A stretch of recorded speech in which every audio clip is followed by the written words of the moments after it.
On dit dans la Haggadah de Pessah que si Dieu ne nous avait pas sortis d'Égypte, alors nous et nos enfants et nos arrière-petits-enfants, pour l'éternité, on serait encore sous l'emprise de Pharaon, encore esclave à Pharaon en Égypte. Et tout le monde se pose la question, on dit, ok, bon, Pharaon il y a 3300 ans, c'était une super puissance mondiale, mais aujourd'hui, ça va, il y a d'autres puissances, on serait parti, on serait pas encore en Égypte, en esclavage là-bas. On va expliquer un peu la réponse à cette question. Il y a les forces de pureté, qui sont en fait le nom de Dieu, Yud-Ke Vav-Ke. De même qu'il y a les forces de pureté, aussi les forces d'impureté, le mal. Le mal aussi, il a les 4 lettres, Yud-Ke Vav-Ke, mais dans le mal, d'accord? Correspondant aux 4 lettres de pureté, il y a la correspondance en mal. Et le dirigeant de ce mal, c'était Pharaon. Il ne reconnaissait pas, bien sûr, la royauté, du Dieu d'Israël, du vrai Dieu. Lui était le responsable du mal, et il se dit, j'ai créé le Nil, et moi-même, à moi appartient le Nil, et moi-même je suis créé. Il se prend pour un Dieu, le Dieu du mal. C'est d'ailleurs pour cela que lorsque Moshe vient le voir, lui dit, voilà, je suis l'envoyé de Dieu. Alors Pharaon lui répond, Mi Hachem Asher Shema Bekolo. Qui est ce Yud-Ke Vav-Ke? Qui est Hachem que je vais écouter sa voix? Je connais pas moi Yud-Ke Vav-Ke. Chez moi, il y a que le côté négatif, c'est ce que je connais. Yud-Ke Vav-Ke en pureté, je ne connais pas. Quel est ce Yud-Ke Vav-Ke négatif? C'est en fait les 4 royautés. Nabuchodonosor fait un rêve et Daniel lui explique le sens de ce rêve. Il voit une grande statue avec la tête d'or, alors Daniel veut expliquer que ça correspond à la royauté de Babel, la Babylonie qui est la tête. Après, l'argent qui correspond à la royauté de la Perse. Après, le ventre correspond à la Grèce. Et enfin, les jambes de fer et des reins correspondent, en fer et de poterie, correspondent à la dernière royauté, qui est celle de Édom, à laquelle sera mélangé aussi le monde arabe. Bon, j'ai beaucoup de cours sur le sujet. En tout cas, c'est le rêve de Daniel, donc Daniel chapitre 2.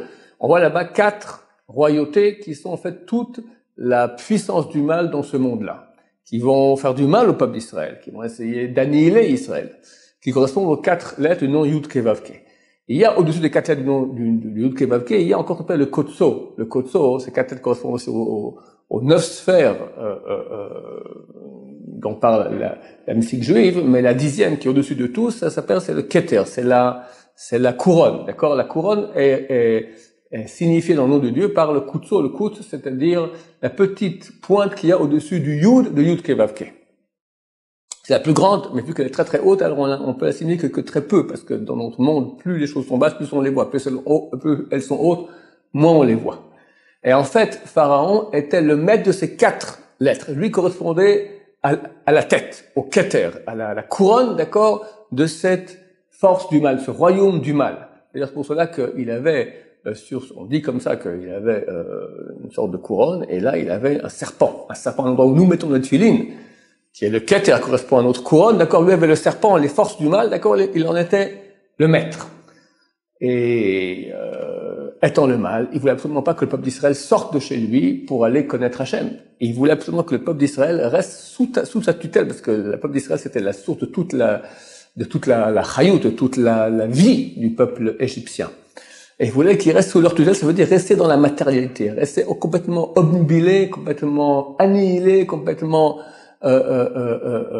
occupé sans cesse à la matière, sans cesse. D'ailleurs, quand Moshe vient et leur dit on libère mon peuple pour qu'on aille servir Dieu, alors Pharaon dit, je vois que le peuple maintenant s'occupe d'idées mensongères, faites que le travail soit encore plus dur, qu'ils n'aient pas le temps de penser. Rachid dit sur les mots d'ivrei shaker, des paroles mensongères, d'ivrei rouar, des choses de rouar spirituel. Il voulait qu'il ait coupé la spiritualité.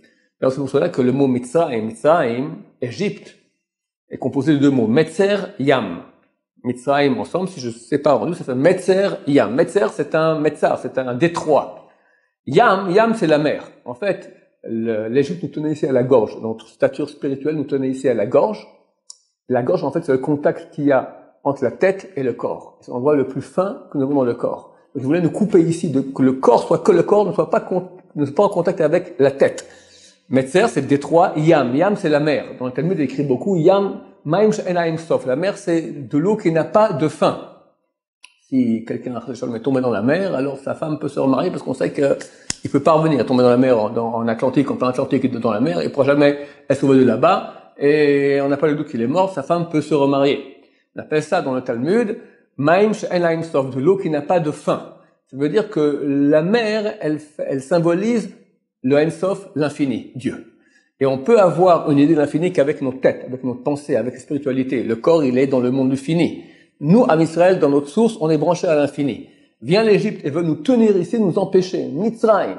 Et ce que Dieu nous a fait, nous a sauvés maintenant justement de cette emprise de la matérialité des 4 forces du mal avec à leur tête Pharaon. Et si Dieu n'avait pas fait cet acte extraordinaire, cette lumière si grande qui vient le soir de Pessah, il y a une lumière fantastique qui vient, la même lumière qu'il y a eu à l'époque, qui est tellement grande que les forces du mal ont dû se cacher, elles ont été détruites par cela. Cette même lumière revient chaque soir de Pessah pour nous sauver, d'abord de notre propre Yetzer Hara personnel. Nous aussi, on est en prise avec notre Yetzer Hara des 4 forces du mal. Ça correspond, les 4 lettres les 4 lettres correspondent à 4 axes du mal qu'il y a en nous, qui correspondent aussi aux 4 éléments de base de la matérialité. La terre, c'est la paresse, d'accord, la fatigue. Le feu, c'est la colère. L'eau, c'est l'envie.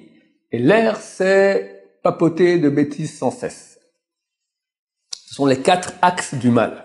Donc nous aussi, on a notre Yetzer Hara personnel, et le soir de Seder, on arrive, Baruch Hashem, grâce à cette grande lumière qu'on fait par la prière de Harvit, qui est la plus importante de toute l'année, et par le Seder, l'ordre, d'accord, Seder signifie ordre, qui va faire descendre cette lumière-là dans notre Neshama, va nous libérer du Yetzer Hara. Mais aussi, surtout, c'est une Géoula, une rédemption générale pour tout Am Israël. On espère que cette année, on aura la rédemption générale avec le Mashiach, mais chaque année, Baruch Hashem, comme on dira durant le soir du Seder, chaque année, des ennemis se lèvent, chaque génération, des ennemis se lèvent pour nous anéantir, et Dieu nous sauve de leurs mains, grâce à cette lumière qu'il y a eu, qu'on a pu se sortir de l'emprise de Pharaon. Et s'il n'y avait pas eu cette lumière qui nous avait sorti, jusqu'aujourd'hui, on aurait été dans l'emprise du mal, sous la tutelle du mal, complètement obnubilé par la matérialité, sans cesse, sans avoir aucune relation avec l'infini.